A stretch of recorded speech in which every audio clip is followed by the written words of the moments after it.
All right, so let's see here. Make sure we're live.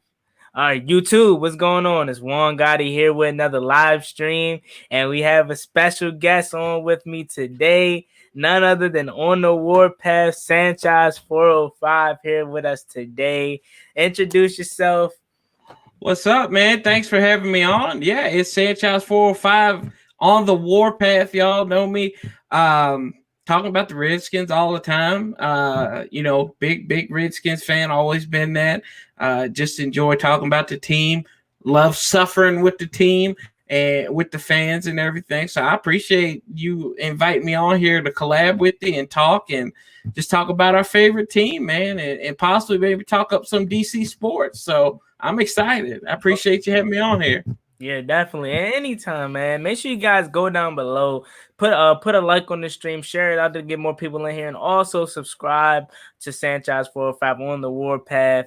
His link is in the description. So, we're just gonna free flow everything here in the stream. Nothing's written down. That's how real we are on this side. So let's get going into the chat here. What's up to Brandon? What's up, BJ? How you guys doing? So the first topic that we want to talk about here, what we were just finished talking about off stream before we started, was the whole NFL reacting to Drew Brees' situation before we get into Redskins talk. So I'm gonna let you go ahead and say what you said. I already heard you, but of course they didn't. So go ahead, take your stance on it. Yeah, I mean, like I said a few minutes ago, Drew Brees, like he knew what he was saying, but I think that he should have thought a whole lot more about it before he said than what he said. You have to realize that you've got a teammate in Malcolm Jenkins who is at the forefront of social justice in the NFL, and I think that would have been something you need to consider with him. Michael Thomas, he took a stance against it and everything like that. I think you just gotta, especially today. Now, if this was 2 weeks ago, it probably wouldn't be as magnified. But right now, at this moment, you got to be cognizant of what you're saying, and what you got to know who your audience is that you're speaking to. So, it's his opinion. This is what makes America great. The fact that you can speak your opinion under the First Amendment. But I think at the end of the day, he should have thought about that a lot harder than what he actually did. And, I think it looks like he's backtracking now with him apologizing. So, but that's up to him, and that's up to his teammates to deal with that. Right.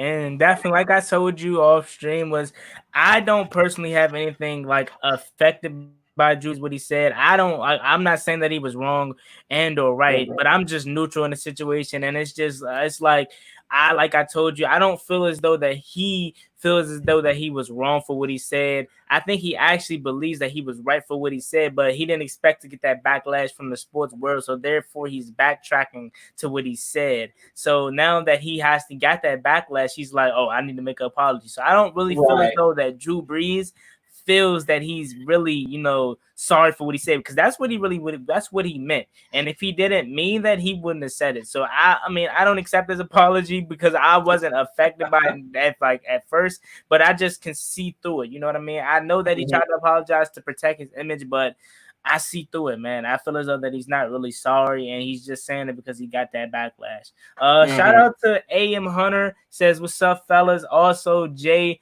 Martell says, what's up, guys? Two of my favorite skins YouTubers here. What's up, man? What's up, Jay? He's always in my live stream.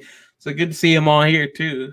Appreciate it. Yeah, that's cool. So first thing skins really that I wanted to talk about was obviously the schedule. We know we seen the schedule a month ago. I predicted us to go 7-9 at best, 4-12, 5-11 at worst. And what I wanted to talk about quickly here was, what was your predictions for the Redskins? And secondly, how do you feel as us being able to beat the Giants? Because we have a lot of Giants YouTubers that says Dwayne Haskins stink, and us being able to beat them. I have us splitting with them, losing the one away at in New York, or New Jersey rather, and then winning the one at home. So what is your take on us playing the Giants in a 3-game stretch? It is what it is. I mean, you're gonna have to play these games either way, and the schedule wasn't too much in favor of us at the moment anyway. So I mean, you never know. When we compare schedules, we're talking about what the team did last year and what other teams did last year. I think we're looking at our team in a future lens, in a forward thinking lens, because we don't want to think about last year. But we look at everybody else and we're like, well, we've got issues. They've got those issues there. I think the games against the Giants are going to be good games. Last year, it was a good game. That last game of the season, that last home game of the season, I was actually there. Right. And the Giants game that we played at the Meadowlands, that was just awful because one, you had Dwayne Haskins thrown into the fire. We don't really know if Case Keenum was really that hurt to go in there, or if Jay was trying to make a point or whatnot. But I think we can split with them. I think we can sweep them. To be honest with you, I think if we get those opportunities, it might be a year to sweep the Giants. Finally, it hasn't happened since 2011. So maybe it's time for us to finally sweep the Giants in the regular season. But as far as you talked about the total wins, I don't really predict game by game, but I think this team, the ceiling for this team is 11 wins. I think a floor is probably going to be like 5-11, 6-10. I wouldn't be upset with 8-8, 9-7, 7-9, because you think about it, you won 3 games last year. So if you win at least 7, you just won over half the games that you won last year. Right. That's a big improvement.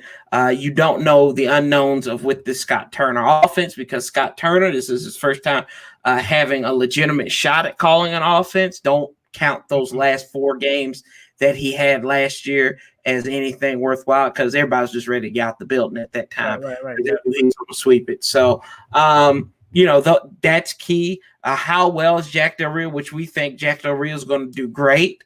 How well is this defense going to be? How are they going to perform? And then, the injury bug, does it rear its ugly head? So, those are a lot of variables you have to take into consideration when talking about this team going forward in 2020.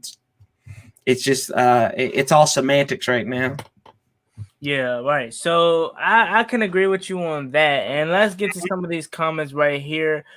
Jason Young says, who is going to start at running back for you? And I'll let you take that first. And then I'll talk about the running back position here. I mean, I think right now it's going to be Adrian Peterson, just for the fact that he's the most durable out of the returning running backs. He played, Darius Geis. I say this, and don't shoot me for this, but I keep on saying it. I'll stay on the record. I don't even know if Darius Geis is going to make the roster if he can't stay healthy. Oh, bold prediction. Dude, that's one of my crazy concerns. Not saying it's going to happen, but that's like one of those things that you got to put in the back of your mind. It's like when you take a test, right? And you're like, dang, I know that answer, but did I get that question right? And you worry about it because it's the difference between you passing and failing. Right. That's what I think about Darius Geis. You got a lot of competition, and that's the word that everybody has used on that team is competition, right? So you've got Peyton Barber in there. You've got J.D. McKissick. You brought in who else did we bring in there? Who do we have from our Antonio Gibson, who can play running back, wide receiver as well. Right. So you've got a big running back room already, and then you have Bryce Love as well. We don't know what we've seen out of Bryce Love. And you think about this at Stanford, he was starting ahead of Christian McCaffrey. So could he be the dark horse? Don't know, but Adrian Peterson, I think, is your unquestioned starter just for the fact that he's durable. He's been there. He's been starting games. And not only is he durable, and a lot of people is like sleeping on my boy AP, 35 years old, still putting up 1,000-yard seasons. The year he came in for his first years with the Washington Redskins, should have had over 1,000 yards. Right. And the season last year, if Jay Gooden didn't make him a healthy scratch, good old Jay doing dumb things, he would have had over 1,000 yards. And back to the running back room, quickly before we move on to the offensive line, because that's another question that they have here. Is I feel as though that Darius Geis is going to be the starting running back here for the future. And I'm telling you, we do know how good he is when healthy. I'm telling you, if he can stay healthy, and it's just like his injuries haven't been, I'm not gonna say bad injuries, but I feel as though that his injuries have been fluke injuries somehow. Week 1 last year he got hurt in Philly, then he got hurt in Green Bay, so it's just like his injuries have been fluke in a way. So I'm feeling though if he can stay healthy, he's gonna be a top tier running back. I say top 5 because I mean top 10, top 5 there, and that's saying something big. But I really see something special out of him. But like you said, obviously, running back number 1, I still give it to Adrian Peterson because he can stay healthy, and it's not like that's the only what he's good for, because he still can give you 100-yard games every year, and the dude still feels as though or looks like he's 25 years old, and he runs like he's 25 years old. I know you guys remember that 90+ yard touchdown that he had the year prior to last year. So with that being said, I have AP 1, Darius Geis 2, then I have my Bryce Love, and then I have Antonio Gibson and also JD McKissick making the roster. Not saying that Peyton Barber, I feel as though Peyton Barber is going to get cut, and I feel as though that my practice squad running back that a lot of people is forgetting about is that had a great preseason in my opinion, that had my eyes open when I went to that Bengals and Ravens preseason game live, is Josh Ferguson, number 22. That a lot of people is forgetting about, that I feel as though if we keep him around for the next coming years, when Adrian Peterson retires and Darius Geis takes over the number 1 role, Bryce Love 2, then McKissick or Gibson 3 or whatever, how we gonna do that, I feel as though that he can make the main roster in a couple years. So with that being said, let's talk about the offensive line that my boy BJ had a question about. He says the Redskins O-line, who will start? I'll let you take that one. Okay, so I think the right side is pretty much going to be solidified. That's going to be Morgan Moses, Brandon Sheriff, and Chase Roulier is going to be the center. I don't think there's any questions right there. The biggest concerns that you have are on the left side of the ball. Who's going to be your left tackle? Do you trust Jerome Christian, which he's proven that you can't really trust him? That's why you had to go out and get Donald Penn last year. So, is it going to be Sadiq? Is it going to be Sadiq Charles? Are you going to give your 3rd round pick, who probably would have been a 2nd or late 1st round pick if he didn't have these quote unquote character issues? And who's going to be your left guard? You got Wes Schweitzer, you got Wes Martin, the rookie from last year, who played pretty well down when he was actually playing right guard for a little bit when Sheriff went down. So he did play well. So maybe he gets the tap there. But I think right now, if I'm looking at it, I would say Roulier, Sheriff, Moses, Charles, and Wes Martin. That's who I would say is my starting 5 right now. Just for the fact that I think that 4 of those 5 were already here last year, and we saw tape on them. And then maybe, who knows, you might go out and get a Jason Peters or re-sign a Donald Penn. That offensive line, I think, according to Pro Football Focus, was ranked 13th on a 3-13 team, and you had the injuries to probably your best offensive lineman in Brandon Sheriff. You didn't have your very best offensive lineman all year in Trent Williams, and then you managed to be in the top half of the league in offensive line production. So, those guys are returning. So if you throw Sadiq Charles in there, hopefully they get him coached up and he can go out there and do what John Matsko, who's a longtime offensive line coach, can get the most out of him, get him straight, and maybe he'll go out there and ball out. Yeah, definitely. And I agree with you on that. I just want to do quickly about the offensive line here is we know we got Chase Roulier holding it down at the center. We know we have Ross Trisberger backing them up. We have Keith Ismail, who can be very versatile, that we got from San Diego State here. But as far as the starters goes, I have Roulier center, obviously. Right guard, I have Brandon Sheriff, obviously the best right guard in all of football, in my opinion. Some may beg to differ, but in my opinion, I feel as though when healthy, he is the best right guard out of all the NFL. Iowa makes the best offensive linemen in all of college football, in my opinion. They just got Tristan Wirfs up out of there, Brandon Sheriff, obviously. And with that being said, right tackle Morgan Moses. I know I've seen a lot of people saying Cornelius Lucas maybe, but I'm more of a Morgan Moses guy just for the simple fact that how bad could it be? It could be worse. A lot of people saying Morgan Moses should be getting cut this year or should have been gone, but the guy's been hurt. And how worse it could be worse. Honestly, it could be worse. Morgan Moses has been bad lately for the past couple years, but like I keep saying to people, it could be worse. You know what I mean? And so I have Morgan Moses at right tackle. Then kicking over to the left side, left guard, left tackle is where it really gets, bad. Protecting Dwayne Haskins' blind side is really going to be, the tough task here this year. So left guard, I do have, I want to give the edge to Wes Martin, but I feel as though that Wes Schwartzer had the experience and he's more talented as of right now. But I'm going to give the talent to Wes Martin just because for the simple fact that he was really doing good down the stretch of the year last year, and I don't want to ruin that. I want to have him take that momentum into next year or this upcoming year, I should say. And then it's good that we have another West to back him up who's really good also. So just in case he goes down, God forbid that happens. But if that ever happens, we know we have Wes Schwartzer to back him up and step right in to fill in for Wes Martin. And then the left tackle position, a lot of people says Cornelius Lucas should get the starting spot there, who is 6'8", and I wouldn't be mad at it, but I'm more of a fan of just throw the young guy out there. You know what I mean? Sadiq Charles, a lot of people are saying hold him down for next year, let him get stronger because he does have a small wingspan,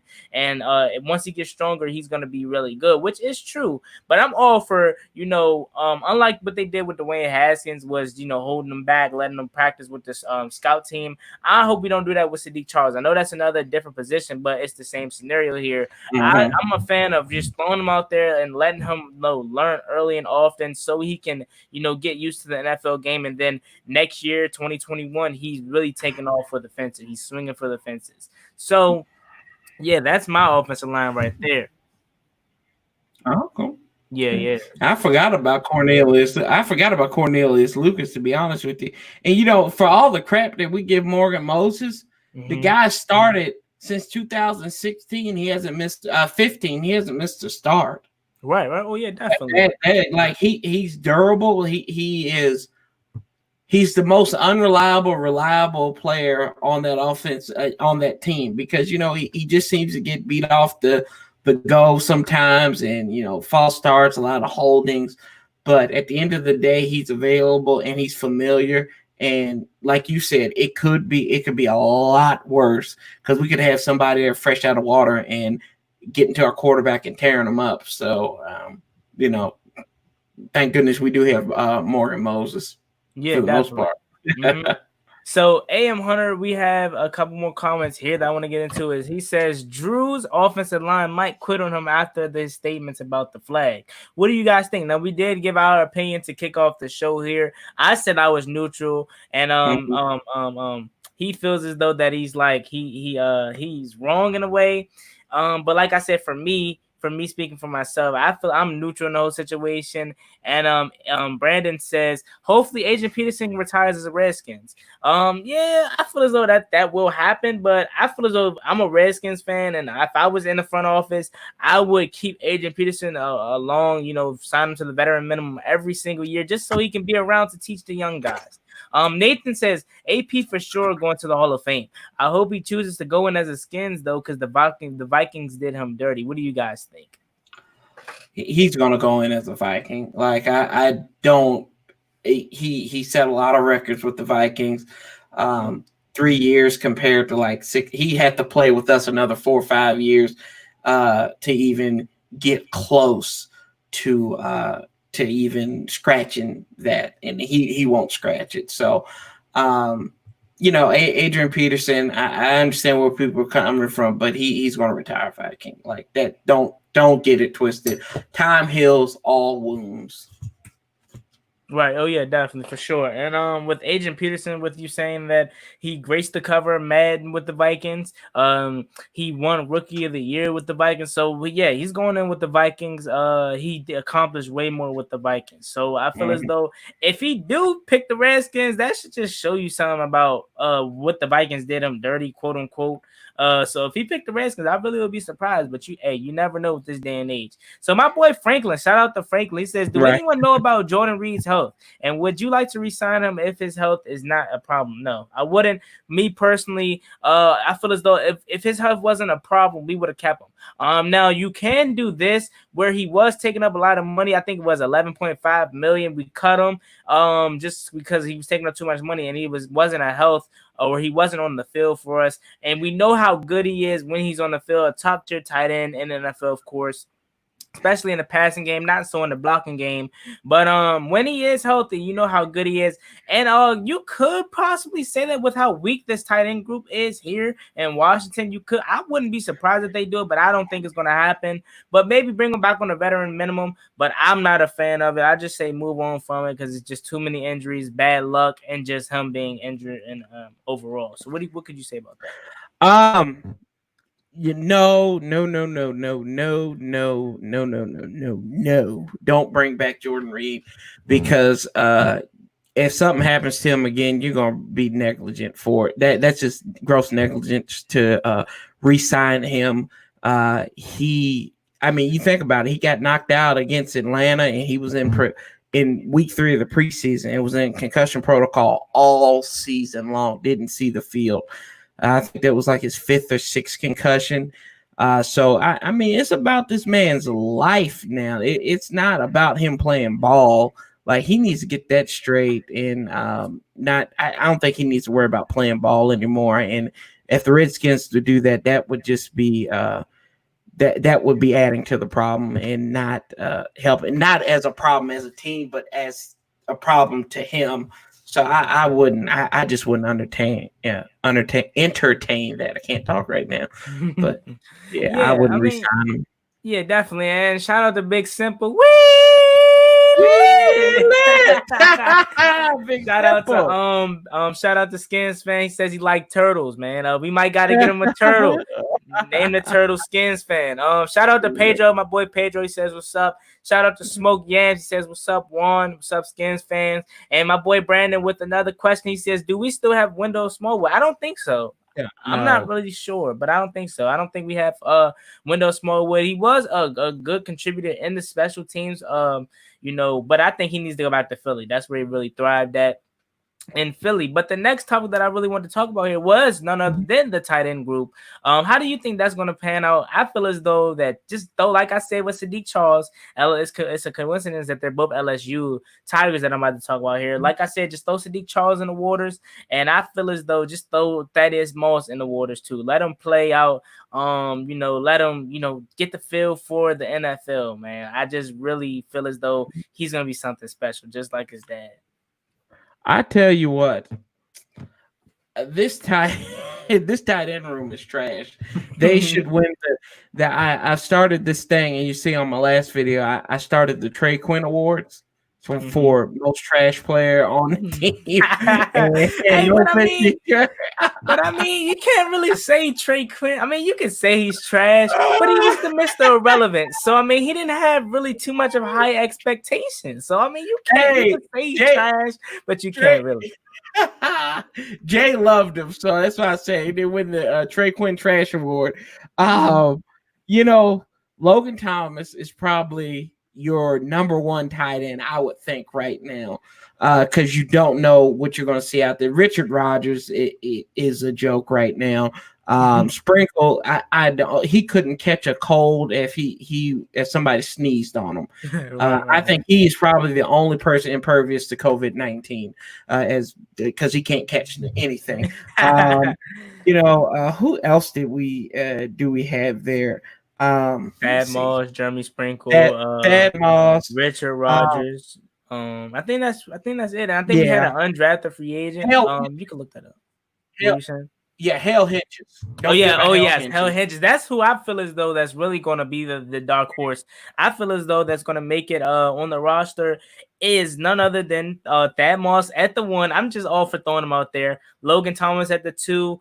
And I'm saying cut everyone else. No four tight ends. I say three, and the last one would be Hell Hedges. You know what I mean? Yeah. Thad Moss, throw him out there, like I said. But I feel as though Logan Thomas is going to be the one that goes out there because the system loves him for whatever reason. I really don't know why. I haven't really seen why he's so special. I mean, he did injure Kerrigan, I think. Did he injure Kerrigan? I don't think it was him. I think it was him. I don't know what it was, but I'm not really, blown away by his game in Detroit. But his teammate JD McKissick, former teammate in Detroit, did say he's really special. And let's get to this first donation ever. Shout out to Big Simple with the $4.99. You lit.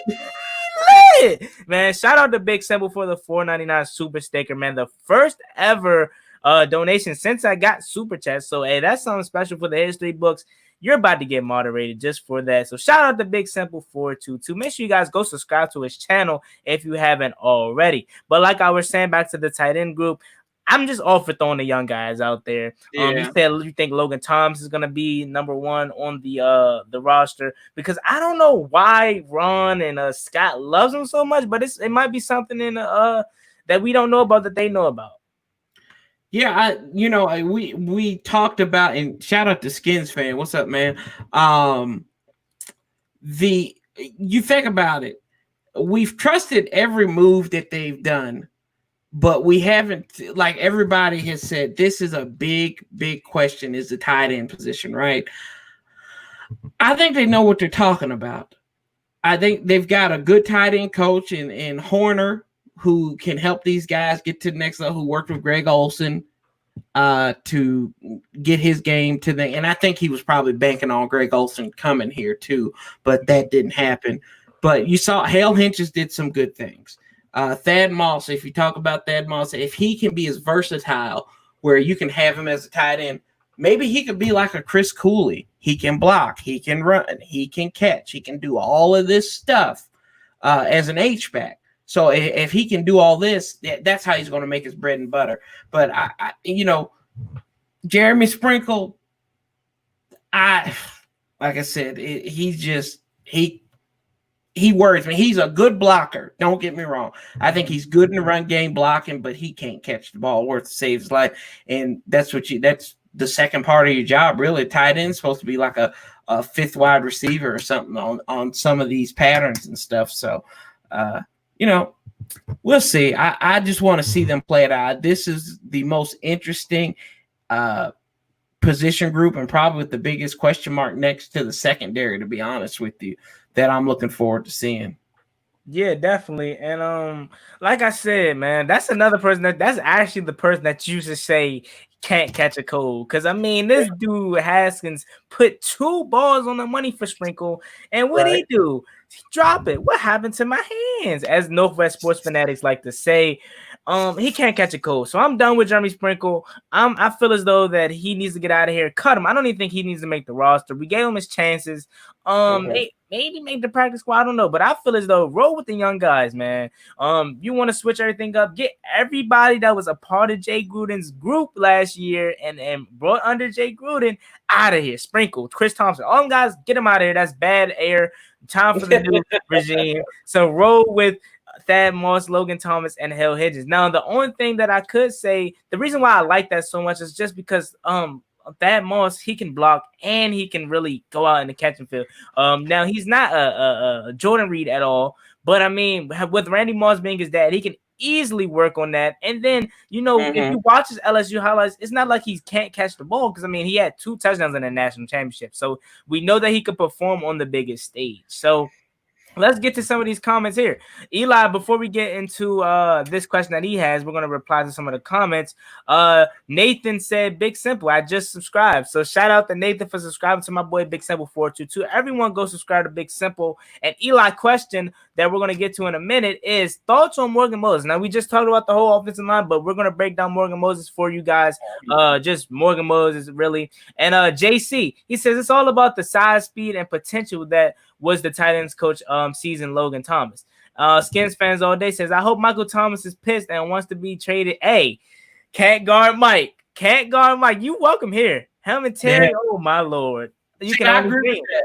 You only I agree with Skins fan with that one. He's talking about Antonio Brown. I agree with Michael Thomas. I'll take that. Anything you throw, anything that brother has his own gravity. He has his own orbit. Anything that comes like within his reach, he's going to grab and catch it. So I'm down for Mike Thomas coming to Washington. Yeah, I love Mike Thomas, the number 2 wide receiver in the league. I'm more of a D-Hop guy. I really just anything D-Hop throws in his area, he catches. Whether that's 2 feet in or it's out of bounds, he doesn't drop anything. I love DeAndre Hopkins. I'm more of a fan of DeAndre Hopkins than I am Michael Thomas, but I do love Michael Thomas too. Don't get it wrong. Eli says Logan Thomas ain't good. He says Logan Thomas ain't that good. Eli also says Thaddeus Moss, baby. So he's a Thaddeus Moss guy like I am. And he says we need a fullback. What happened to that fullback that we had last year, number 45? Bergen? He went down New Orleans. New Orleans signed him. So maybe, like I said, the H-back position, you might have Thad Moss. That might be a position for him. So we need to watch out for that if he can come out the backfield and go on some of these running plays and block. So, we'll see, but. AM Hunter says, go get George Kittle or Hunter Henry next season. If we don't have Thad Moss, Logan Sprinkle, or Hedges, or draft the tight end in 2020. Now, with that being said, the 49ers will be dumb to let go of George Kittle. And Hunter Henry seems more realistic. Then they just franchise tag him down there in LA. So that's more realistic. But George Kittle, they're going to throw the bag at George Kittle. There's no way they let George Kittle walk out of that building. That front office is just too smart. Smoke Yam says, yeah, Drew Brees is out here losing respect by the second. Yeah, definitely. That is true. Yeah, for real. And then also Eli says, LOL, and Michael Thomas went lower than Josh Doctson. Oh, yes, he did. That's one thing I forgot about. The Washington Redskins under Bruce Allenford, we had a chance to get Michael Thomas, and who did we get? Josh Doctson, man. That's really just that still hurts me. That still hurts me to this day. Manuel says, shout out to Manuel. He says, what's up? The Redskins logo AOC and the NFL commentators are making a big fuss about E. I can take this one for you. This is Mike Florio hates the Redskins anyway, so he just he's an opportunist. I understand that. You got to understand what this is the Redskins social media team, whether they believe in the logo or whatnot.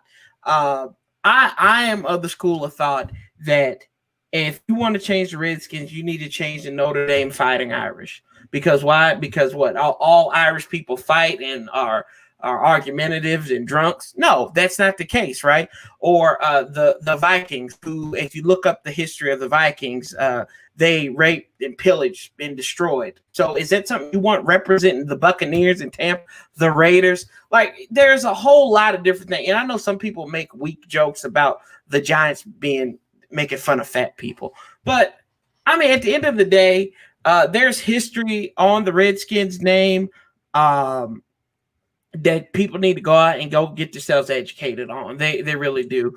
Mike Florio, anything he does about the Redskins, it's going to be negative. Like he tries to find it. So I don't really have an AOC. That's her. Politics. It's an election year for her. She's got to find something to fire up her.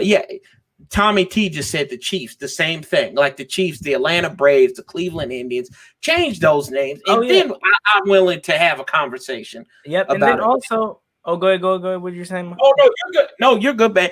Okay, because you get me started on this, I'll. No, but before I'm gonna let you. Hey, this is your topic right here. But I was gonna throw in another team, the Florida State Seminoles. No one talks about them, but they all just want to pick on the Redskins. But hey, this is your topic right here. You seem to be balling right now. Hey. Oh man, no, like I said, if you go back in the files, like back in 2016, I had a video on this. And it was probably one of my more commented videos at the time.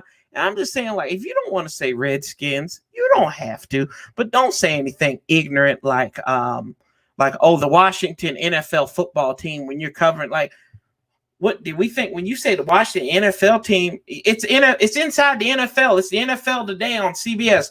We know you're not talking about the Capitals or the Nationals or the Wizards.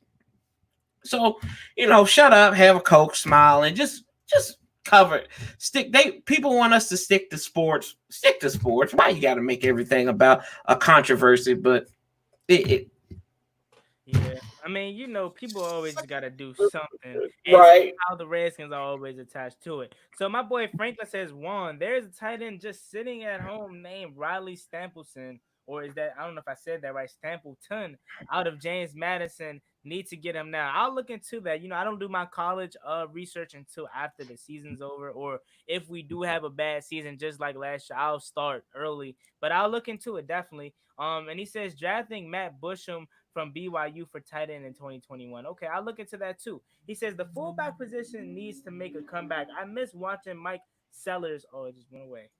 Mike Sellers blocked for Clinton Portis. Hey, and I know y'all guys remember Darrell Young. I think that was Darrell Young. That's his name.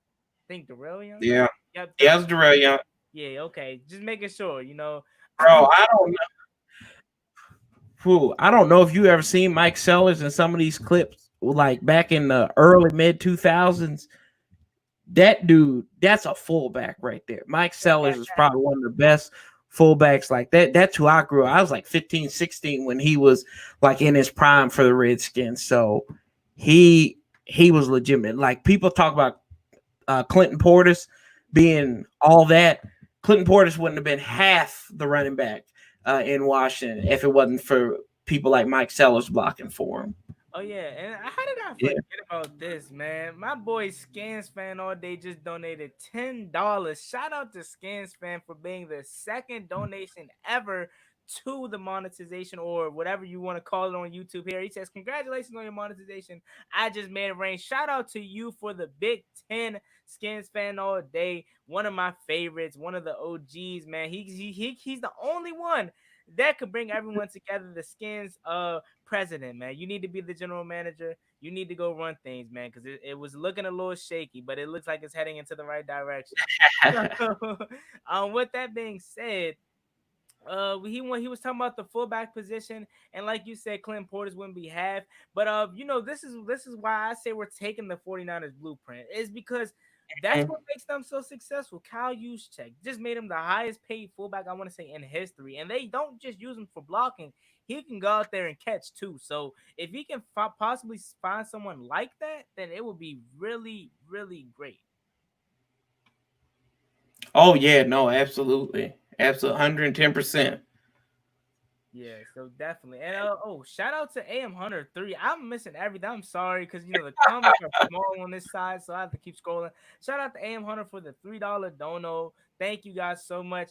He says just look up the history of the name. It's not racist, or some Native Americans groups do call themselves Redskins. And that's what I want to say, because someone did post on Twitter that 90% of Native Americans said that the name wasn't racist. So I just feel as though people that don't know things about the Native American culture or the Redskins, they just need to shut up. I'm sorry to say, but they just don't know what they're talking about. Mm-hmm. Oh yeah. Oh Lord.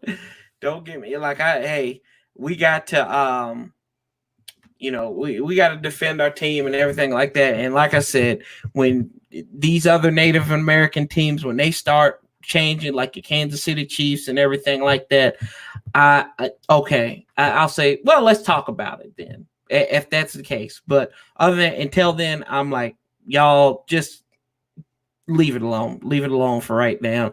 We got other fish to fry. So Yeah, definitely. So let me see. A question that someone had was, what about the new stadium now that Bruce Allen is gone? Have you guys heard any news on that? Now, I haven't heard any news about it, but I'm pretty sure they're still going to be doing stuff with the stadium in the next coming years. But that's going to be for a while. I don't think they're going to be moving stadiums to like 2026, 29, or something around there. So that's yeah. going to be a long time. I'm a fan of just keeping it in Maryland since I'm close to it, or move it back to DC, because that ain't nothing but a job. But moving it to Virginia, I'm not a fan of moving into Virginia, man. You know, Oh man, I live in Virginia, so I'm a fan. I feel as though, and you might beg to differ, but the heart of the Redskins culture is just in smack dab in the middle of DC. So just Oh, if you want to move it back to DC. Maybe rebuild up RFK if you have to, but just don't move it to Virginia, please. Whatever you do, they already got the training camp facility, man. We need something. I hear you. Yeah, I don't really. I haven't heard much on it, but like you said, I think the lease on the stadium is till like 2026 or 2027. Um, the big thing there is uh you've got a bad product that you're trying to sell right now. The Redskins haven't been good. They can't sell out a 60,000 seat stadium right now. So that's the problem. They need to start winning games instead of moving stadiums, because stadiums aren't going to help you win games, but winning games will help you get a new stadium. So I think that's what they need to be focused on, is winning games, and then maybe that conversation will go forward. Apparently, Bruce Allen, like I said, was ahead of, and they thought it was going to come forward, but apparently not. And Dan might have something up his sleeve to get the stadium in somewhere else, because why would you fire Bruce Allen? So. Yeah, I mean, yeah, definitely. I couldn't agree with you more on that. Eli says FedEx Field sucks, and yeah, that is true. But Yeah. in their defense, I've been to the stadium, I want to say at least 5 times. I haven't had a bad experience yet, other than the food being burnt. But I mean, it was still good. It was cool, but I mean, other than that, I really haven't had a bad experience, man.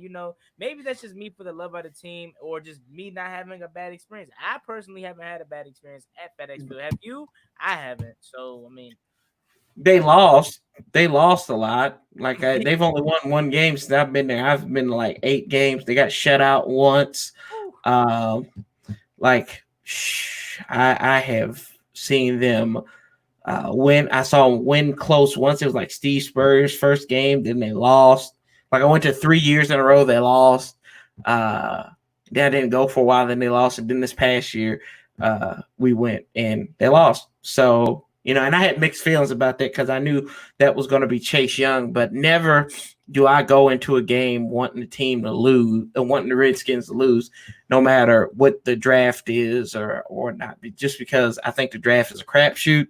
But, we got that talent in Chase Young, and we need that. They say he's that generational talent. I believe it. So I'm like, okay, I can accept this loss this time, but next time I'm not accepting any more losses. Y'all can go ahead and start winning with Chase Young now. Don't just because I could have waited for a win instead of getting Chase Young, but hopefully that's my win. So yeah, definitely. And my boy Smoke Yam says our fight song alone is strictly about respect. It's literally the fairest or farthest thing from races you can do.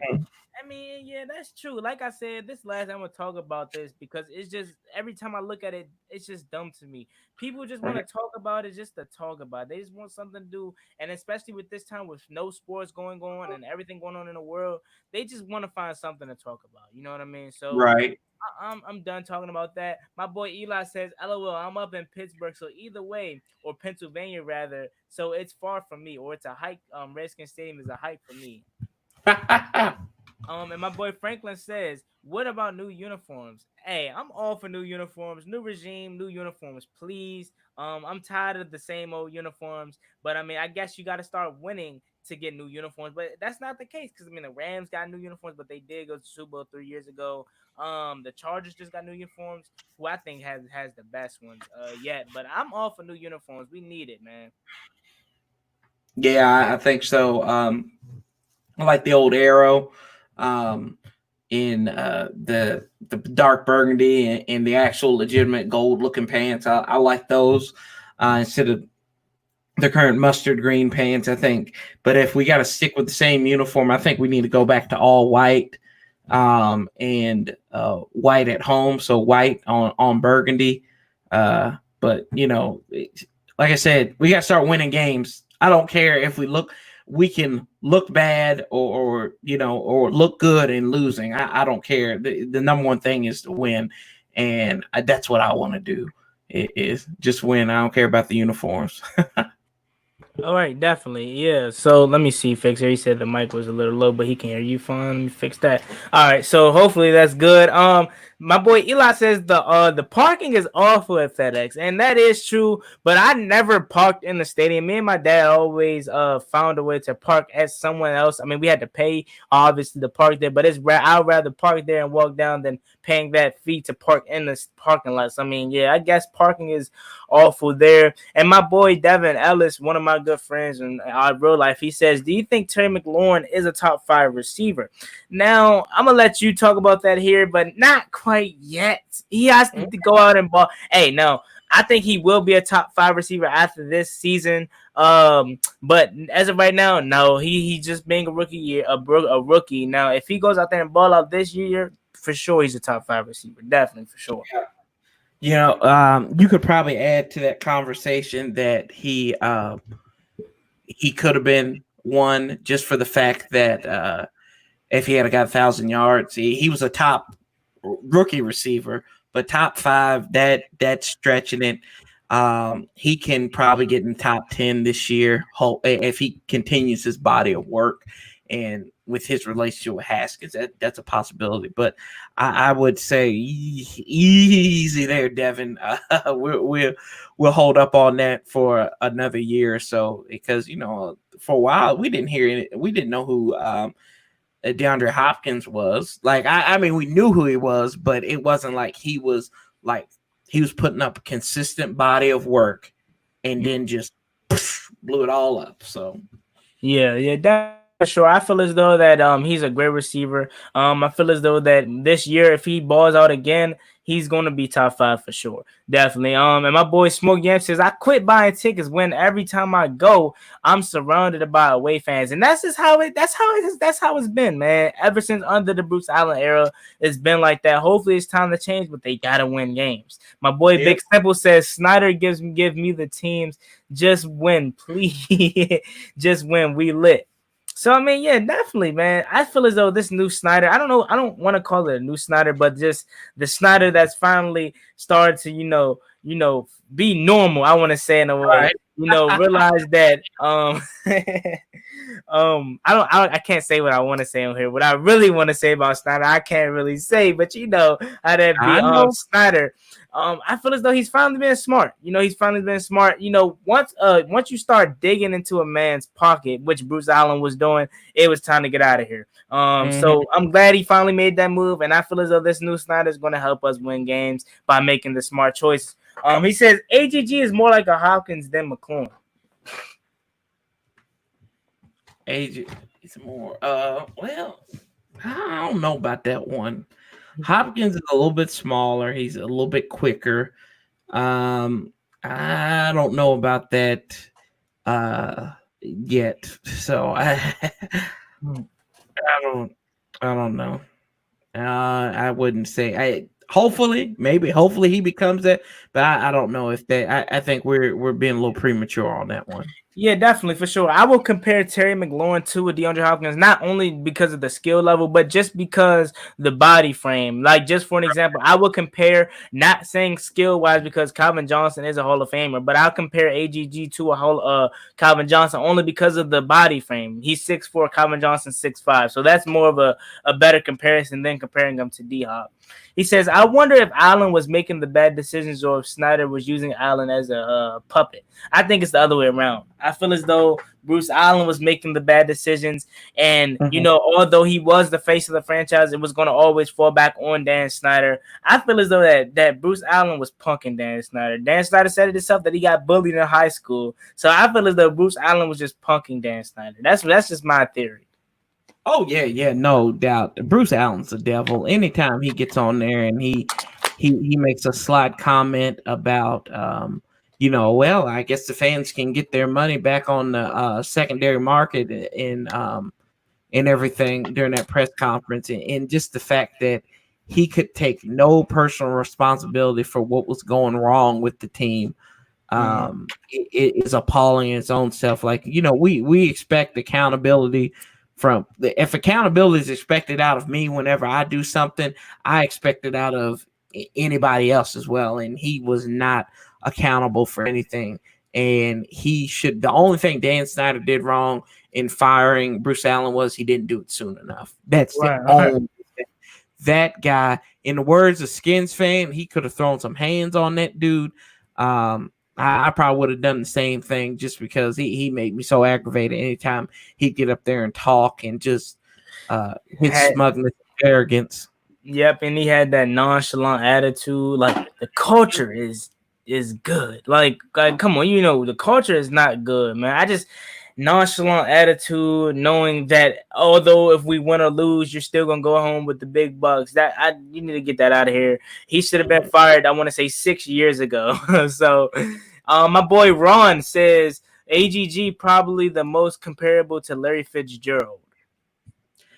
I think that's fair. I think eventually he could turn into a Larry Fitzgerald type. Like I said, we let's not see. We did this with RG3. We put this cat on a pedestal before he played games. Granted, he did have a great rookie season, but we put these guys on a pedestal, and then they kind of sputter out. So I'm not gonna put that much pressure on AGG just yet.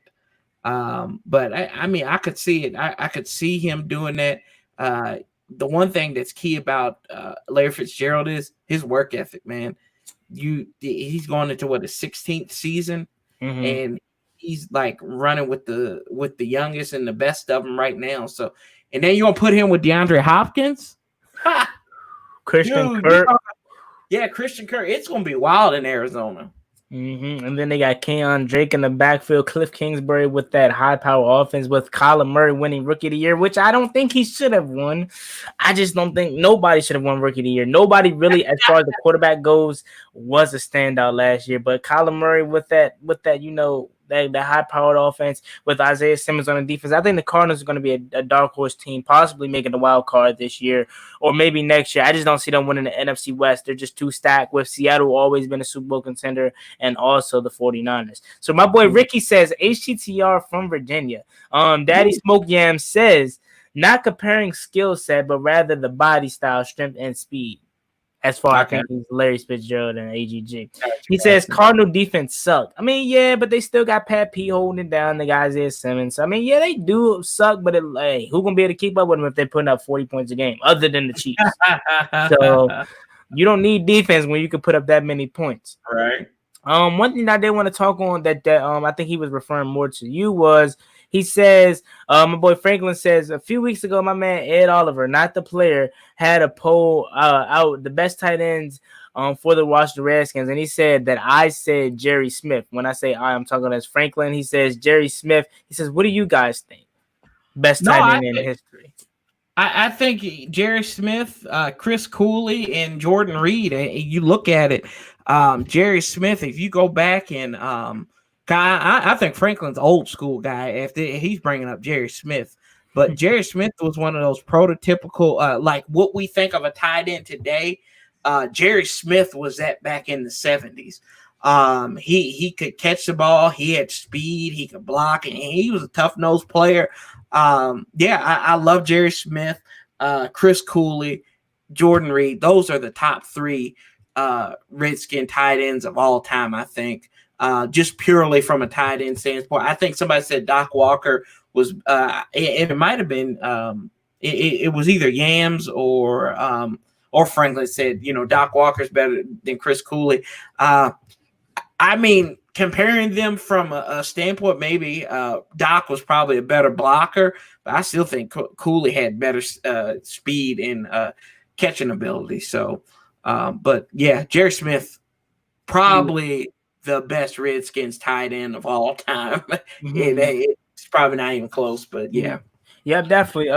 Nathan says Nick Bosa should have won Rookie of the Year. He won a Defensive Rookie of the Year last year. But if you want to talk about as far as just combining both and just one Rookie of the Year awards, it definitely should have been Nick Bosa if they did have an award like that. But Kyler Murray won offense and he won defense. This year is going to be Chase Young defense and offense. I don't care. Eli said, "Isn't Cooley?"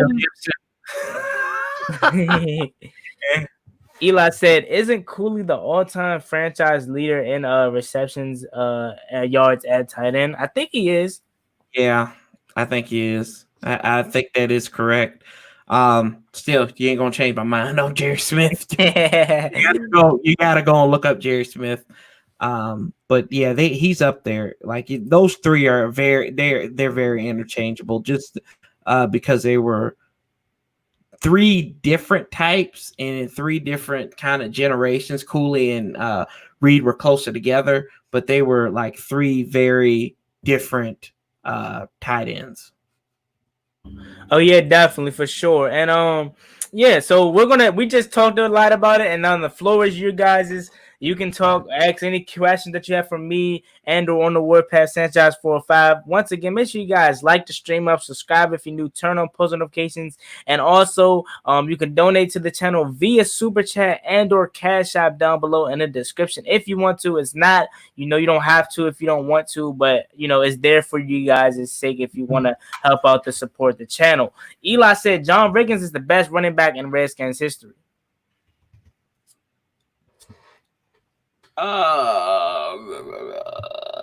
He leads the team in rushing, so yeah, I would have to say, I'd say yeah, I would say John Riggins just for that fact of the matter, because what he did, he's a Super Bowl MVP, so yeah, I don't, you won't get any arguments from me on that one. I agree that John Riggins probably the best running back. Clinton Portis is probably up there. Stephen Davis is up there for me. Terry Allen is probably up there somewhere in there as well. In recent memory for me, like these are guys that I saw play, but Redskins have had a good slew of running backs over like the last 25, 30 years. Yeah, so Nathan said Doc Walker and Chris Cooley played in two different spots or two different times, and it's almost like a different sport. Tight ends were not a big during Doc Walker's time and Cooley's time. Right. So I mean, yeah, I guess you can say that, but hey, you're not changing his mind about Jerry. He already made that clear. My boy BJ says Jerry. Oh, my boy BJ says New Jerseys. We already talked about New Jerseys. I feel as though that we need to wait on that. I want New Jerseys now. I really do, but I feel as though that we're not gonna get them until we win. My boy Eli says I missed the Stephen Davis Spurrier ruining him in 2002. Should have just kept Marty Schottenheimer. Yeah, that's a sore subject for me. That whole mess was ridiculous. Marty Schottenheimer, and just for people who don't remember, they started out 0-5 in 2001, won 5 straight. They were the first team to ever do that in NFL history. So they were 5-5 at that point. Salvaged it and turned it into a 8-8 season with no quarterback whatsoever. They went through pretty much, they had 3 quarterbacks, cut Jeff George after 2 games, and then went with Tony Banks and Kent Graham the rest of the way down the stretch. And Tony Banks started a majority of those games. But what Marty Schottenheimer did there deserved another chance for them to bounce back. And then you saw what he did with San Diego. It was stupid. It's despicable to do that to Marty Schottenheimer, but it is what it is. He seems like he got the better out of it because he got to rebuild the Chargers and work with Phillip Rivers and LT and Antonio Gates. So good on him. I hate that we lost him, but I hate talking about that. Yeah. So yeah, definitely for sure. My boy, Redskins Weekly says, do you think Haskins will be our starting quarterback in 3 years from now? Yes, I do. I personally think he's going to be the quarterback for the next 15 years, man. 15 years at least. And Dwayne Haskins will win MVP this year. That's my hot take. What do you think about Haskins being the QB from 3 years from now? I mean, it's possible. I mean, it's a good chance of him being there. People are talking all this bad stuff about him. I wouldn't be surprised if he's still starting for us. Like, I think he is the key. He is the future for us at quarterback. So I'll say yes. I'll say he will be there from 3 years from now. And good. hey, I just said, folks better beware. Yeah, definitely for sure. Especially being in a new Air Coyle offense where it's heavily passing. I feel as though he's gonna thrive a lot. Nathan says Spurrier and Jay are the worst head coaches in my opinion in Redskins history. Yeah. They were pretty bad. You had Jim Zorn sprinkled in there. Who else did we have in like the far like you think about the Redskins were awful like back in I think like in the 60s they were pretty bad. But Jay was awful. From the stand, and Jay is probably the best out of all of them, just for the fact that he did get this team to a playoff appearance. So let's not forget that. Steve Spurrier, I don't think his heart was in the NFL. And then Jim Zorn was incompetent, and he shouldn't have been. Jim Zorn shouldn't have been a head coach anywhere. If you watch any of these XFL games from earlier this year, he looked like he was lost on there. He looks like he was lost there too. And the reason why Jim Zorn lost his locker room was the fact that he was too self-righteous. So that, I think Jim Zorn is probably the worst. And then you've got Spurrier and then Jay Gruden there. Yeah, definitely for sure. My boy Bigsimple says MVP. Okay, love the confidence. Yeah, for sure, man. I'm telling you, Haskins is gonna. I'm telling you, he's gonna light it up this year. Franklin says, "Juan, come out of your bedroom. They're trying to set Haskins up for failure." I'm telling you, man, Haskins is gonna go off, man. He already shedding. My boy looks good, working on every single day. I know you guys saying it. So my boy's gonna shock the world this year. He says Jay couldn't have hired a good defensive coordinator. Yeah, Minuski was horrible. Joe Barry was horrible. So I mean, I don't know. I don't know who was worse, Joe Barry or Greg Minuski. I give the edge to Joe Barry, but they were both horrible. Yeah, the thing about the defense under Greg Minuski, like in 2017, they started out pretty good. They were all right. Joe Barry, I didn't trust Joe Barry when they hired him because he was part of that 0-16 Detroit Lions team.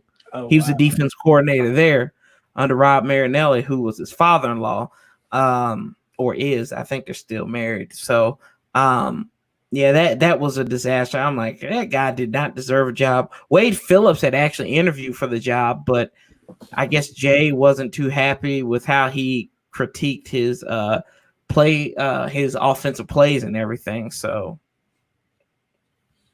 yeah, definitely. My boy Tommy T says Del Rio said the reason he came here is because of Ron Rivera. I mean, yeah, obviously he's gonna do that because it's his friend. He asked him, does he want to work here? So obviously. But let me see right here. It keeps going away. My boy Franklin says, love the show, fellas. Thank you, Franklin. Doing our best here. Thank you. My boy Eli says Barry has had less talent to work with. Fair. That is fair. Yeah, definitely. And Eli also says not hiring Wade Phillips almost a big blunder as firing Schottenheimer. Eli's 110% correct. That was the most ignorant thing that Jay Gruden could have done. Yeah, definitely for sure. Yep, and then for sure taking the Rams to the Super Bowl, Broncos, list goes on. Wade Phillips is just probably one of the best defensive-minded head coaches, or not head coach, but coaches ever in football. And my boy Bigsimple says, Tommy T, we lit. I love saying that. Yeah, that's the best intro. Bigsimple, the best intro. You can't help but say you don't say we lit. We like we lit. You gotta get him right for the video. Definitely, for sure. Nobody does better. Yeah, definitely. And then one thing that I scrolled up and I wanted to talk about here was Eli also said then the Chargers stupidly fired him after a 14-2 season. Guess he just couldn't get along with the higher ups. I think he's talking about Marty I think he's talking about Marty, if I'm not mistaken. I don't know. Yeah. So he which one you talking about? What Eli said? Yeah, what Eli said about the Chargers after they fired him after a 14-2 season. Oh yeah. Why? Yeah, because so this is what happened. They went and this is how North Turner became the head coach in San Diego. They were up against, and somebody correct me if I'm wrong, back in 06 in the divisional round, they were hosting the New England Patriots, and the Chargers were the best team in the AFC, I thought. And they would have definitely beat the Colts. But they were home, and I think Phillip Rivers threw an interception, and like it kind of screwed him up there. Or Marlon McCree actually had an interception and something else happened there, but it was really weird in those last few minutes. And they lost, and Marty Schottenheimer, after building that team up, they fired him, got North Turner, and that team was never right again. They may have got to the AFC Championship game. They got to AFC Championship game the following year, but that team was nowhere near the same team that it was from the previous year in the regular season. So Schottenheimer just was never was never given a fair shot, huh? Yeah, he choked in the playoffs a lot. A lot of his teams choked in the play. He could never get over the hump, and that's what killed Marty. Okay, cool. So my boy Tommy T says, what do you think about Sims and Harmon? They had the great productivity at the end of last year. When he got playing time. Yeah, and that's why I'm more of a fan of starting Kelvin Harmon. We already know Terry McLaurin, Steven Sims are for sure the starters. But I'm more of a fan of giving Kelvin Harmon the edge at the number 2 wide receiver position, just because I love Kelvin Harmon more, and he showed potential last year towards the end of the season where he was given more chances, and he wasn't given the same amount of chances that Steven Sims, Terry McLaurin were both given at the start of the season. So once he did start to get comfortable at the end of the season, you've seen how good he was. You've seen how it took 4 people to take him down versus the Lions. So I just like how good Kelvin Harmon is. And I'm not saying AGG can't start, because AGG could possibly start, but I'm just more of a fan of Kelvin Harmon. And I just love how Kelvin Harmon, Terry McLaurin, Steven Sims are all working out with Dwayne Haskins during this time here. So I'm more of a fan of Kelvin Harmon than I am any of the receivers, obviously, other than Terry McLaurin, obviously. But I'm really a big supporter of one Kelvin Harmon. Yeah, Kelvin Harmon. They threw 30 passes to him. He caught all of them, every one of his targets that they had. So yeah, I think he deserves a shot at starting. Whoever rises up from that will deserve it. But I think starting out, just because of his production down the stretch, he deserves to be that second wide receiver. And then Sims is going to be in the slot, and Sims is a do everything type wide receiver. He can run the ball on end arounds and all that good stuff. So, only time will tell, though. That's the one thing. Definitely, yeah, right. And Eli says Brady got picked off, and then the guy who picked him off fumbled the return and lost it. Yeah, Marlon McCree picked off the ball, and then they forced the fumble. That's exactly what happened. I remember watching that game. I just didn't remember the sequence of play of events there, but yeah. Yeah, definitely. Franklin Walker says, shout out to George Foster and his family. Yep, George Foster. Yeah, so we, like I said, once again, we gave out our teas and everything. None of the floor is you guys is in the chat. You can ask us questions. We'll answer anything regarding the NFL, Redskins. It doesn't even have to be the Redskins, although this is the Redskins predominantly. We could talk about any other team that you guys want to talk about, because we're just as shocked about any 31 other teams as far as the Washington Redskins goes also. Nathan says, you guys think Cole should start at linebacker? We was at the best last year. He was a beast last year, and definitely for sure.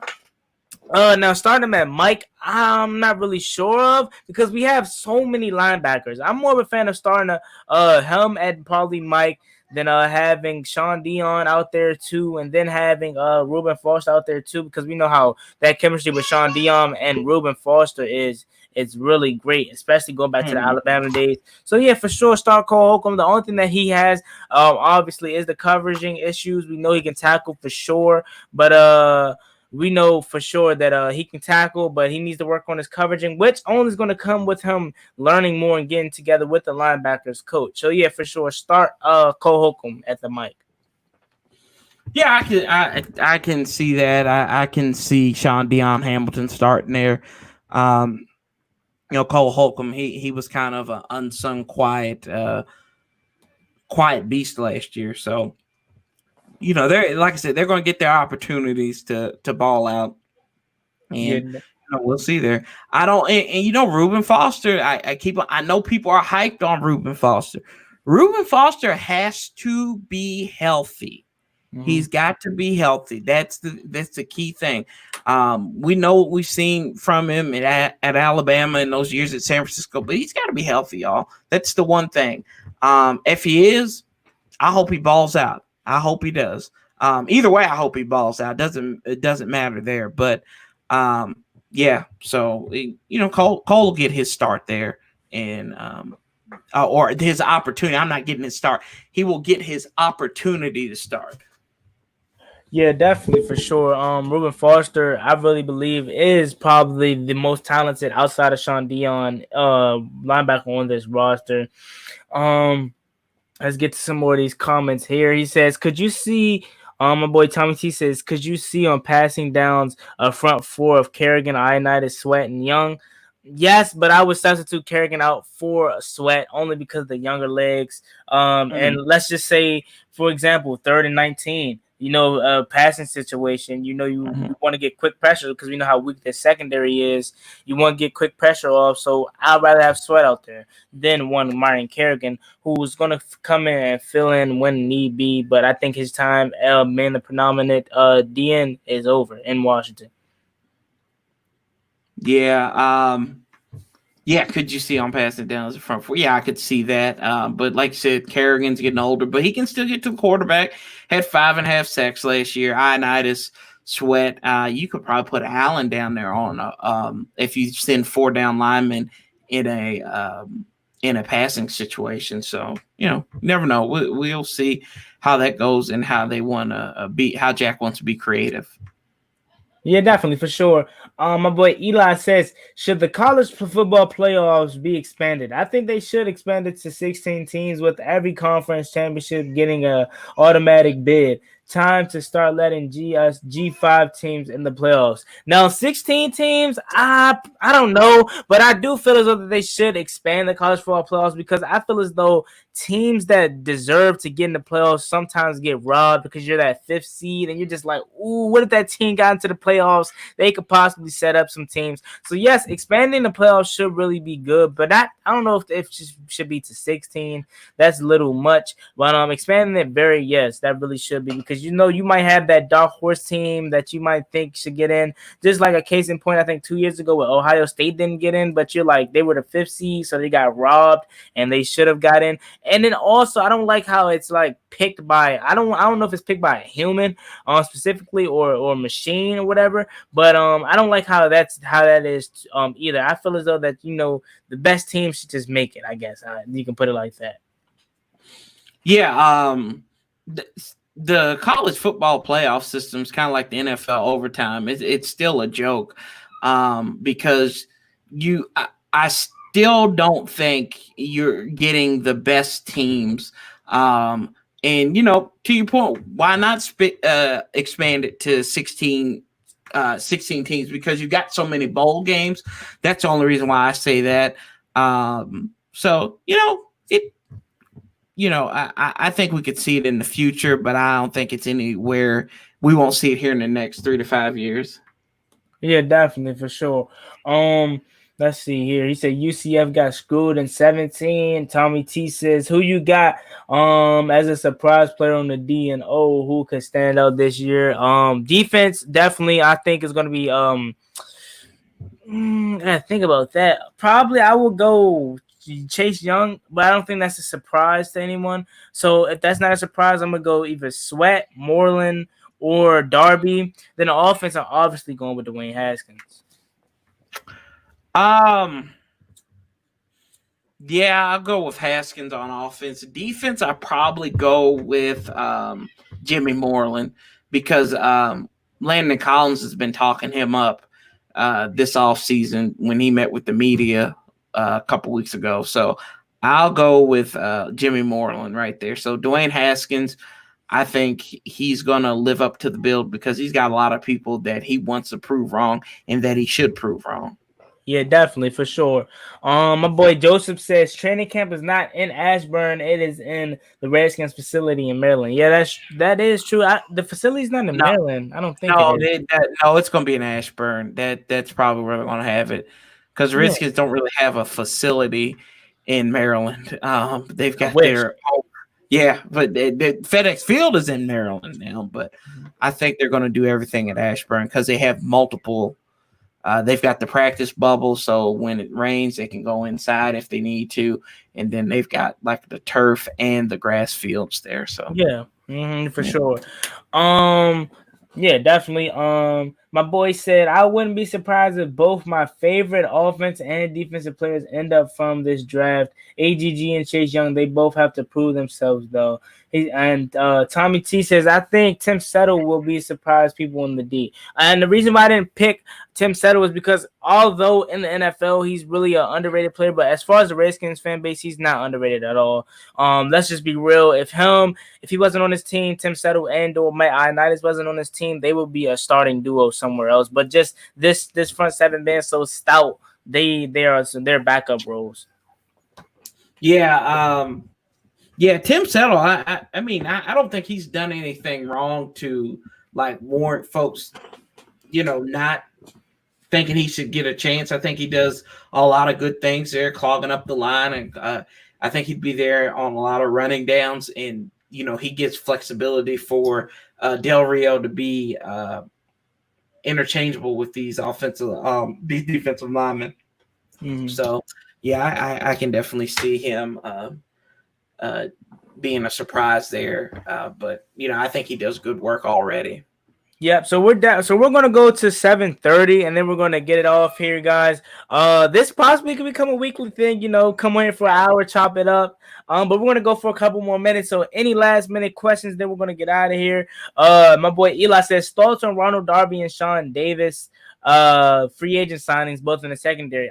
Yeah, I really do feel as though at Philly they never treat their secondary right. They always have big names such as Malcolm Jenkins, Ronald Darby for sure. They always have a good secondary per se, but they never know how to use it. And that's being Jim Schwartz. They never get the full potential out their secondary. So I feel as though if Ronald Darby can stay healthy, and really he's gonna be able to, show what he got. Go back to that Buffalo Ronald Darby that we know and love, and possibly be good here. Also Sean Davis. I really wasn't the biggest fan of Sean Davis coming in, but obviously, like we said about Logan Thomas earlier, like how we know Ron and Scott Turner loves Logan Thomas. For some reason, they love Sean Davis too. So maybe it's a blessing in disguise about Sean Davis here this year. Yeah, Sean Davis, he could be another surprise on defense, to be honest with you. The guy's fast, he can hit. Ronald Darby, he got burned a lot last year, but he was hurt though. So maybe he can finally get healthy, and you've got him on that loan, pretty much a $4 million for a year. So I say it a lot. We'll see. There's a lot. They are key variables in that secondary because they can make this secondary look really good, or if they're injury prone, they're going to make the secondary look really bad. So. Right. Yeah, definitely for sure. And then also he says, let's see here. We got a couple more questions. My boy Nathan says, or Eli rather says, the Tim Settle pick devoured the Deron Payne pick. If only we have took Derwin James instead. Yeah, I mean, I guess you can say that, but I'm still like, I haven't seen with Deron Payne. I know he hasn't somewhat lived up to the pick, but I'm still like he's done enough to stick around and be a starter here. But I mean, I guess. Yeah, I mean, Deron Payne, he did take a step back in his sophomore season. Derwin James, I know that a lot of people were like, we need this safety help. We need this safety help. And I think what the Redskins kind of looked past in that draft was you still had DJ Swearinger. Mm-hmm. And then you really didn't know what you had with Monte Nicholson. And this is before Monte Nicholson got in all that trouble, was it? don't remember to be exactly, but you had those two guys, and you wanted to see what their worth was. Granted, the whole thing blew up in their face on it, so hindsight's 2020. But yeah, I would have liked to see Derwin James here just to what he did. I had a buddy who's a Miami fan, hates Florida State, was like, no, he's soft, but he's looking awfully soft in LA, right? Yeah, definitely. He got hurt last year, but when he's healthy, he's obviously one of the best safeties in the league. My boy Nathan says, how many yards do you think AP will get? Do you think he'll pass anyone in all-time yards? Yes, I do. I think that he can get 1,000 yards this season. Obviously stays healthy, and having a coaching staff that's going to feed him the ball, he can obviously go over 1,000 yards, and I think he will pass Barry Sanders this year. Yeah, I mean he's already up there as some of the best, and he could possibly. It's an outside shot, but he can possibly pass Barry Sanders this year, and I think he has the capabilities of doing it. What he just passed was a Jim Brown, I think, for all-time touchdowns. So, or Walter Payton, I think it was Walter Payton, but that was a cool moment to see. And but it's Adrian Peterson. He defies all logic. So I'm excited to see what he's going to do this year. Yeah, definitely, for sure. Adrian Peterson is probably, I would love to keep him around for 4 more years, to say the least. Just so even if he doesn't get them touches, he still could be that coach that we need here as far as the young guys goes. Oh yeah, most definitely. He's got, I think you can breed off of greatness like Adrian Peterson, and hopefully the guys are taking this all in and realizing what they actually have here. Mm-hmm. Yep. I'm really glad right now Adrian Peterson passes Peyton for the 4th in rushing touchdowns. Yep. Yeah, definitely. So my boy Eli says AP will probably lose too many carries to Darius Geis. Yeah, but I'm just more of a fan of getting AP out there, letting him start, just because we know he's dependable. Darius Geis got to stay healthy. What did I tell y'all at the beginning? Like, you probably got to stay healthy, man. Like, anytime he's out for 3 to 4 weeks with a broken toenail. So, I'm like, until he shows me that he can stay healthy for a legitimate amount of time, I don't think he's going to lose carries. I don't think Peterson's going to lose carries to anybody at this point because he's got the Geis has to stay healthy. We know what he can do. That 1-2 punch that they have with him and with Geis and Peterson, because we saw it in the Carolina game. But other than that, man, we've got to see him healthy. Right, yeah, definitely, for sure. I think Geis could be one of the best or running backs rather in the league, but he just needs to stay healthy, like my boy said. My boy Nathan says, imagine if Barry Sanders had a good offensive line and didn't retire so early. I think he would have put Emmett Till second. Oh yeah, Emmett Smith to second. Oh yeah. Barry Sanders would have, if he had stayed like another 3 or 4 years in the league, he had no offensive line, no quarterback, and he was just doing this stuff himself. He for sure would have passed. He'd be number 1, no questions about it, and we wouldn't have to worry about these ugly Dallas fans talking about Emmett Smith. So. Yeah, definitely, for sure. My boy Franklin Walker says Geis will be the first the first player in Ron's doghouse. Yep. Oh yes, I am and don't think I hate Darius Geis because the way I'm critical of him. I don't hate the brother. I think he's a great talent. I think he worries more about his social media presence than he does, than anything else, than getting better. Like, that's what I see right now. And that kills me. But yeah, I think he will be the first one in Ron's doghouse. His only saving grace is that Randy Jordan is returning as a running backs coach. So yeah, definitely, for sure. But I mean, I'm a fan of Geis, and I know he's gonna be great. I know he's gonna start, and he's not gonna. If he can stay healthy, we know he can be top 5 running back in the league. Oh yeah, for sure, for sure. If he can, like we say, if is a powerful statement. You know, if I had $1 million, you know, like it's saying like if I had $1 million, I could do this. Right. So if he's healthy, he could be in the top 5. But you know, we'll see.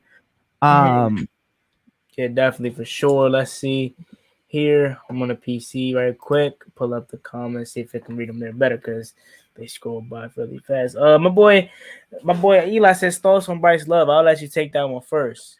He is going to be a dark horse this year for the Burgundy and Gold. I think that we saw some things with him at Stanford, and going back, if you look at some of his clips, he was the reason why Christian McCaffrey wasn't starting.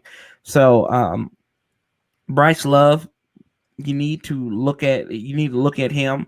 I think he could be a dual threat out of the backfield. So we will we'll see about him. Yeah, definitely for sure. Brian Harding says Geist game dragging 3 Patriots down the field before he got hurt. Yeah, I remember that. I remember that back in what was it, 18 when he did that in their preseason game, and then we were like, "What in the world happened? Why? Yeah. So I mean, like I said, he's got the potential. Y'all don't like I said, don't think I hate him because I don't. I want him to succeed. Like I said, he's got to be healthy. He needs to be like the kid, like the nerd who shows up to school every single day. Like that's what he needs to be. I want him to be that healthy. But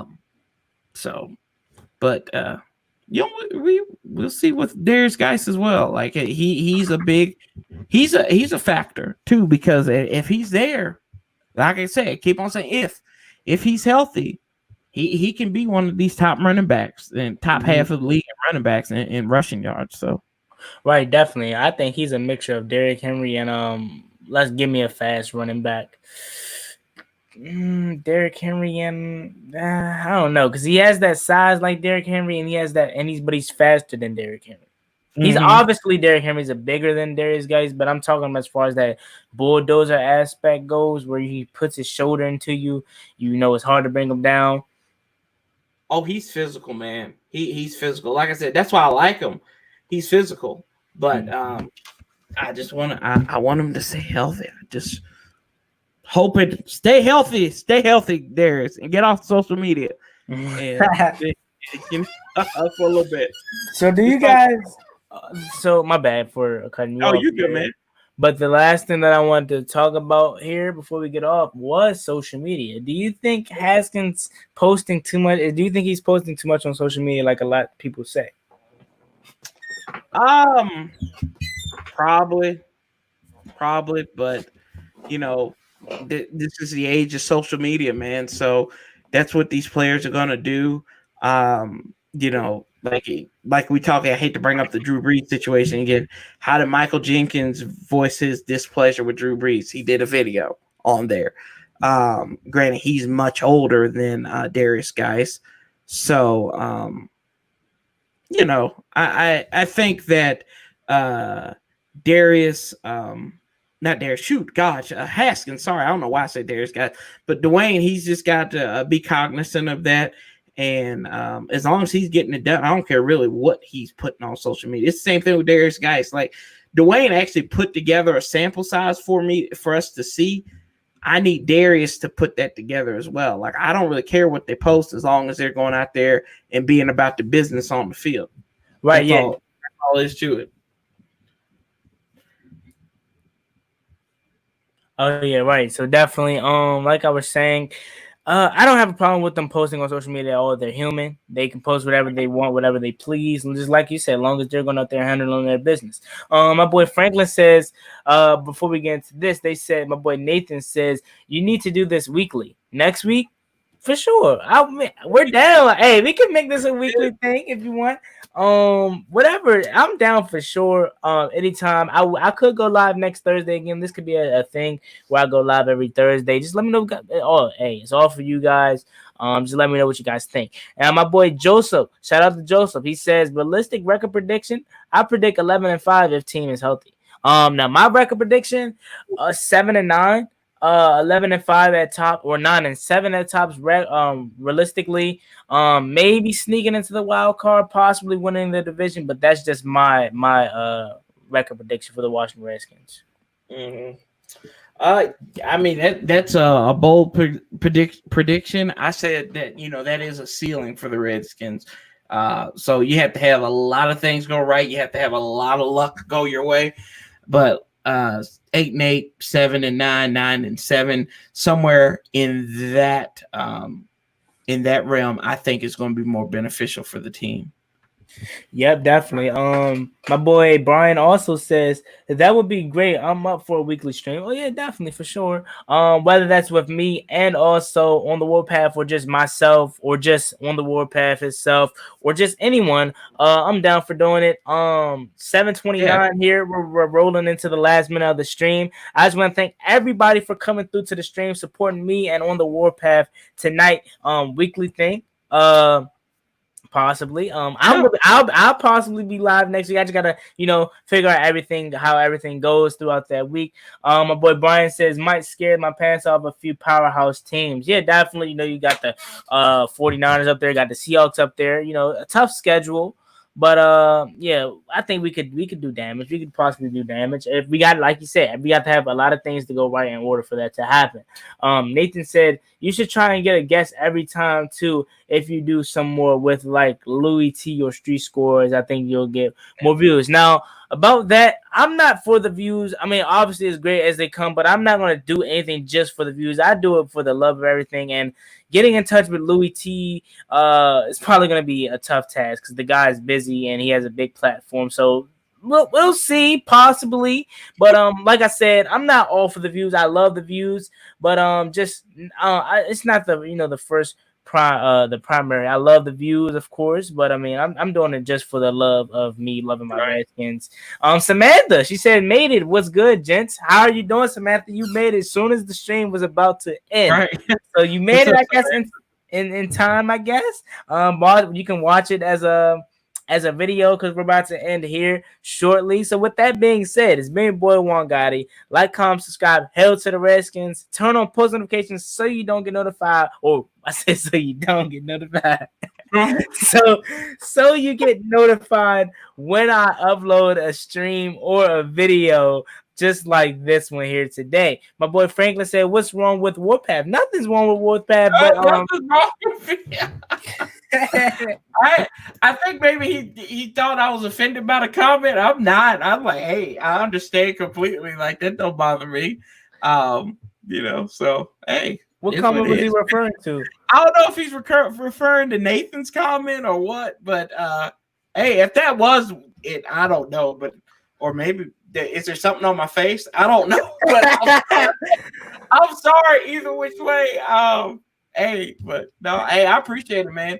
Coming on here, I had a great time talking to you and just talking about the Skins. But yeah, great time, and whenever you want to let me know, come on. I am more than happy to come on here and chat it up with you.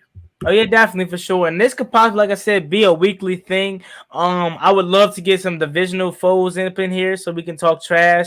But other than that, like I said, it's me and boy Juan Gotti. Like, comment, subscribe, hail to the Redskins. Turn on post notifications so you can notify when I upload a video about the NFL, or in this case, our Washington Redskins. Once again, you can donate via Super Chat. Just got that down below. Or you can also send a donation to the Cash App if you want. You don't have to, but it's just all genuine if you want to. Once again, subscribe to Sanchez 405 on the Warpath. Great content over there. One of the best Redskins YouTubers out there today. So with that being said, it's me, boy, one guy like him, Scott. Hell to the Redskins. Peace. Peace. See you guys. All righty.